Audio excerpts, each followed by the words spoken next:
And our top focus in Beyond this hour.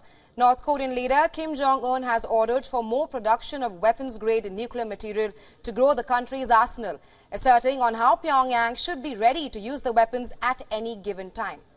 Kim made these remarks as he inspected the country's nuclear weapons program, including the new tactical nuclear weapons and technology for mounting warheads on ballistic missiles. According to the state news media, Kim also examined nuclear counter-attack operation plans. Kim further asserted on how the policy of expanding North Korea's arsenal is solely aimed at defending the country and regional peace and stability. Pyongyang has been ramping up military tests, firing range of ballistic missiles and also conducting nuclear counter-attack simulation. All this is happening amid US-South Korea drills. The US aircraft carrier USS Nimitz arrived in South Korea's harbor city of Pusan earlier today. According to Seoul's defense ministry, this is the first time in nearly 6 years that the US aircraft carrier has docked in South Korea to mark the 70th anniversary of the alliance. Now, the South Korean and the US drills, which are called the Freedom Shield 2023, are designed to improve the execution of US extended deterrence, its military capability to deter attacks on its allies as well.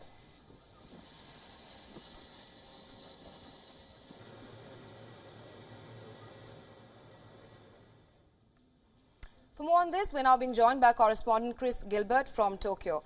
Welcome to the broadcast, Chris. Now, the tensions in the Korean Peninsula remain extremely high. The question that now rises here is that how real is the threat of a nuclear crisis at the moment?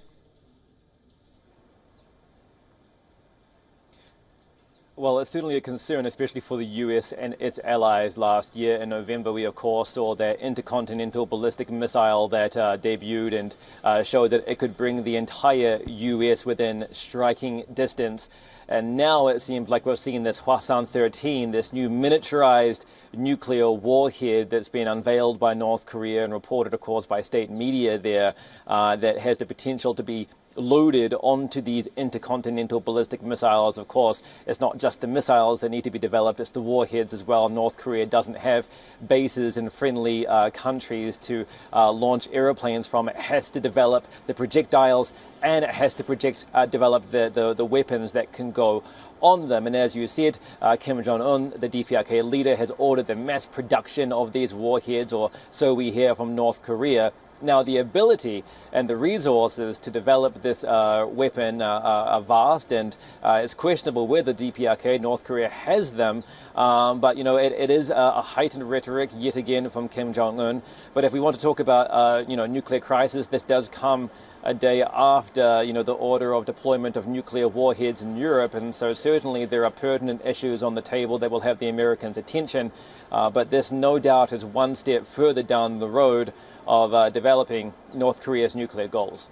Absolutely, Chris. Also, in terms of expanding capabilities, how do you assess South Korea and its allies' position to defend itself as well as reduce the risk from North Korea at the moment?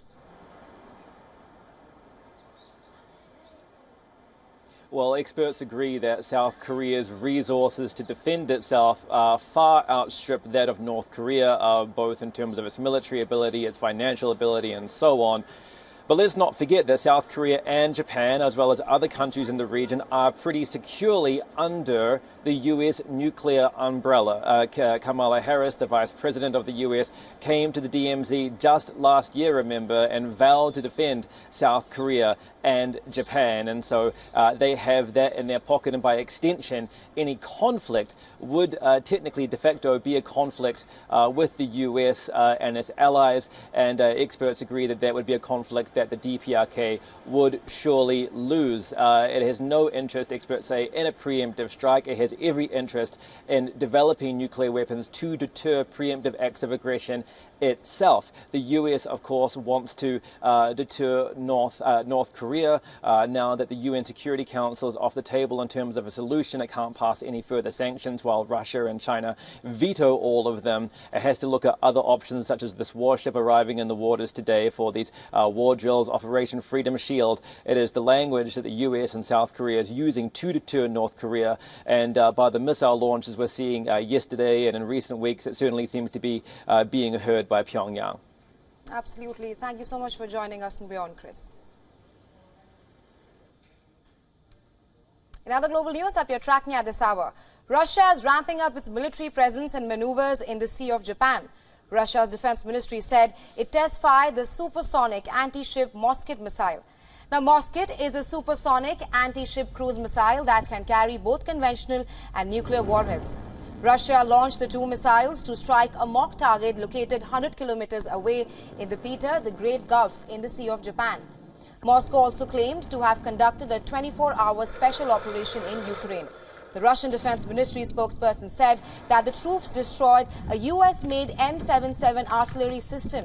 He said up to 20 Ukrainian servicemen and an Akatsia self-propelled howitzer artillery gun were also neutralized in Kherson.